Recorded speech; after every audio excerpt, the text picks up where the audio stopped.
Eleições Municipais 2024. O que está em jogo? Artigo publicado no site do Instituto Civitas na data de hoje, 23 de setembro de 2024, de autoria de Sandra Cutiera. A cultura brasileira, em se tratando de eleições, sempre foi de pouco valorizar os pleitos municipais, priorizando mais as eleições majoritárias para a Presidência da República e governo de estados. Guardamos a impressão que esse cenário está mudando, haja vista a mobilização para as eleições dos conselhos tutelares em 2023. Parece que o brasileiro está percebendo a importância de lutar pela representatividade junto a toda e qualquer instituição cujas funções são exercidas pela escolha democrática. Consolidar essa mudança de paradigma é algo absolutamente necessário. Para contribuir com esse debate, traremos aqui alguns pontos importantes a observar e desafios a superar. 1. As eleições majoritárias têm início nos municípios, primeira instância dos indivíduos, ou eleitores. A base de apoio dos candidatos de 2026 está sendo construída agora. Quanto mais municípios, mais palanques. Quanto mais vereadores hoje, maior o número de candidatos às casas legislativas estaduais e federal amanhã. 2. O eleitor brasileiro, tornado mais atento desde uma década para cá e certamente ciente do ponto anterior, deverá estar atento para não sucumbir ao voto de amizade. Afinal, eleições municipais caracterizam-se pela proximidade entre candidato e eleitor. Votamos no primo, no tio, no amigo, no vizinho, no parente, pouco observando os valores que aquela pessoa traz em si, nem aqueles defendidos pelo seu partido ou coligação. É preciso lembrar que eleição objetiva a outorga de poder de representação, ou seja, os eleitos devem abraçar os mesmos valores dos eleitores, sob pena de não representá-los. De par com o ponto anterior, é preciso observar ainda o sistema eleitoral vigente no Brasil, ou seja, enquanto a eleição para prefeito se dá por maioria, a de vereadores atende à proporcionalidade. Poucos pensam a respeito disso, talvez a maioria dos eleitores não faça mesmo nem conta que isso existe. E o que quer dizer isso? Sem entrar nos complicados meandros da matemática que rege a definição das cadeiras legislativas municipais, podemos resumir que nem todo candidato que alcance votação expressiva será eleito, podendo inclusive ocupar em assento candidatos que obtiveram votação bem mais modesta do que esses.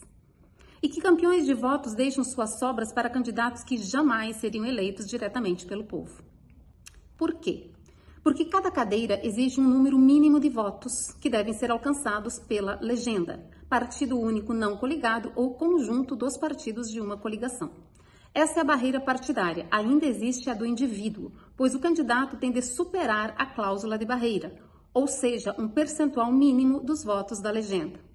Por isso observamos coligações gigantescas e estranhas que, por vezes, reúnem na legenda partidos em oposição no espectro político, que habitualmente fazem defesa de valores absolutamente distintos entre si.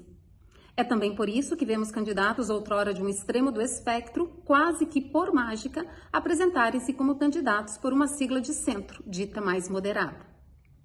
No final e ao cabo, o objetivo é alcançar e fatiar o poder, através do maior número de candidatos na legenda capaz de vencer as barreiras e puxar votos que garantem cadeiras. Enquanto o Brasil não promover uma profunda reforma política que restabeleça e priorize a vontade popular, estaremos lidando com um sistema que prioriza o interesse partidário em detrimento da nação.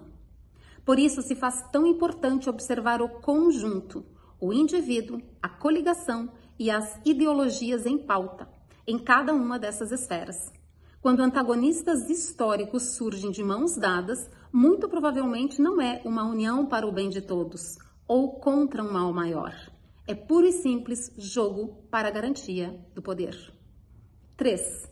Sob a ótica do ponto anterior, é sempre bom reconsiderar o seu voto fruto do argumento de que há pessoas boas em todos os partidos e coligações.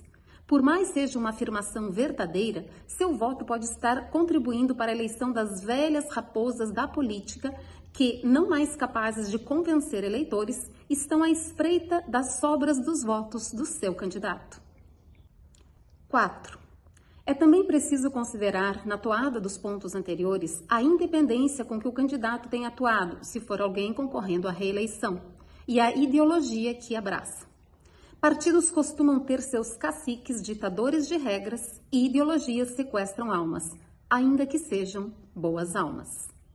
5. Havemos de considerar ainda o orçamento de prefeituras e municípios estratégicos, que podem ser usados para levantar recursos para as eleições majoritárias de 2026. O uso da máquina pública é desmedido, insano e cruel. Como último ponto de conclusão destas breves linhas, desejamos lembrar ao eleitor que o Brasil se encontra em plena conversão à esquerda, em verdadeira mudança de regime, que se opera desde as eleições de 2022. O avanço tem sido ininterrupto e acelerado sobre o nosso bem mais precioso, a liberdade. Se quisermos mudar o rumo desta história, a nossa história, a história dos nossos filhos e netos, devemos considerar que o futuro tem data para começar, 6 de outubro de 2024.